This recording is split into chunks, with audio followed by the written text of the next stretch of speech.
Hey guys, good morning or good afternoon, huh? Yeah. Um, so Yale, they won their league for the last, I think, 6 years. I know they're going for a three-peat. Um, um, Gosh, James Jones is in his 22nd year at Yale, and he's like one of those guys that you just don't schedule. Um, so that's why Mike Burgermaster scheduled him.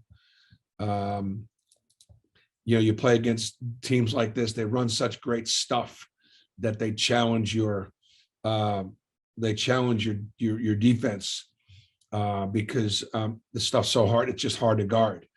um, and Three balls obviously very important to them. They're 36th in the country right now in threes made, almost 9 a game. They got some great wins already this year. Their win over UMass is a great win. Um, they beat Lehigh last night, um, and let's see. And they hammered Siena at Siena. So they've won on the road a little bit. Veteran team, athletic, uh, uh, quick. Our advantage would be our size. They're a very undersized team. They'll be 6'5" at the power forward spot and 6'7", 6'8" at center sometimes. So our size and our length will be, to our advantage if we could keep chase them off that 3-point line. And they do a good job of taking care of the ball. They don't turn it over because they'll basically play 4 guards, and they do a great job of taking care of the basketball. So we rely on turning people over, and they just won't turn it over much because they do such a good job of handling it. So be a good challenge, and it's an early tip, Saturday, an early tip. So not a lot of time to get ready for them. Mark Murphy with the first question. Bruce, would a good reason to play this game be that you might see a team like that in the NCAA tournament?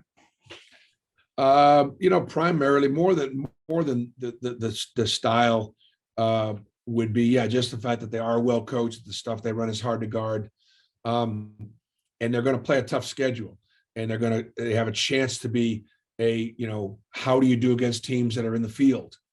So this could be a team that could be in the field of 68 if they win the Ivy League. And so that was kind of our thinking going in. Justin Hokanson. Hey, Bruce, what have you seen from the guards, specifically Zepp and Wendell, from that South Florida game where, that was tough getting things going in that game? Seems like offense has been better since then. What have you seen them just kind of adjusting to their roles as leading the offense? Yeah, I think you're beginning, having now coached them for a few more games and having had them a little longer, you're beginning to get some identity out of Zepp and some identity out of Wendell. The things you see them doing well, over and over again. Zepp just does such a great job of taking care of the basketball. And Wendell is just so dangerous with his ability to shoot and play make. And it's a really nice, combination. So they're getting, they're beginning to, gain some identity. Zepp is terrifically effective on the defensive end, and Wendell is much improved on the defensive end. So I think you're beginning to see, you're beginning to know what to expect from them, which I think is important. Tobias Wilborn. Hey, Bruce, how's it going? Good. Good morning. Or Good morning. Good to see you, man. From there, 2 things. One, and the last time we talked, you mentioned Flanagan potentially coming back towards mid-December and, December 2nd. How's he coming along? And then when a player is getting targeted, like for, trash talk and stuff, and because he's good, how do you deal with that, particularly when it's a guy like Jabari? And thanks, Coach. Hang up, listen. So, Al is making progress. It's definitely not something that we're going to rush. And he's getting closer, to starting to work out with us a little bit. But he and our training staff have worked, and our strength and conditioning staff have working really hard to get him back. So still, we're looking at, mid-December timeline, and then we'll see where that goes. Jabari is going to get everybody's best shot. He's going to be, one of the first guys on everybody's scouting report. You got a chance to play against, one of the top 5 high school players in the country, and yada yada, and so on and so forth. So officials are starting to figure him out, try to figure him out a little bit. That, hey, 10's pretty good, that takes a while for that word to get out, but with the officials, but they're coming after him, they're hitting him, they're being physical with him, and why wouldn't you be against an 18-year-old? But Jabari will learn to fight back with his actions. I appreciate his passion, though, and I appreciate the fact that he's not backing down to the talk or the physicality. Question from Justin Ferguson. Bruce, going off that with Allen, in his place, you guys had to play Devin and Chris, and Lior got in there last night. So far this season, what are your thoughts on your threes to this point, and filling in for Allen and how they've done and progressed? Yeah, I think the good thing is it's been a different guy on a different night. Devin's had some really good games. Devin was under the weather this week and had a bacterial infection. He's better now, but actually wasn't able to practice that much. Came out sharp, made a couple shots.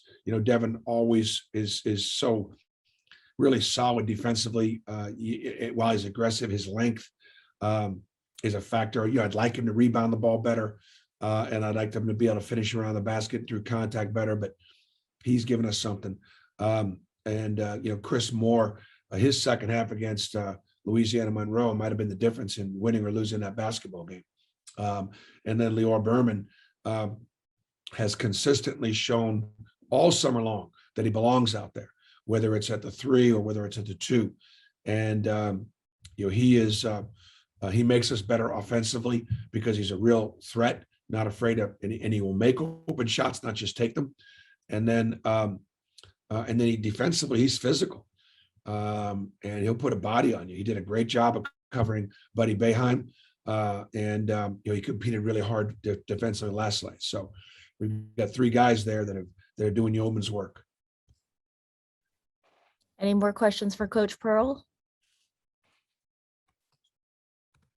All right, everyone. Oh, we'll wait. see- Actually, I have one more thing. Okay.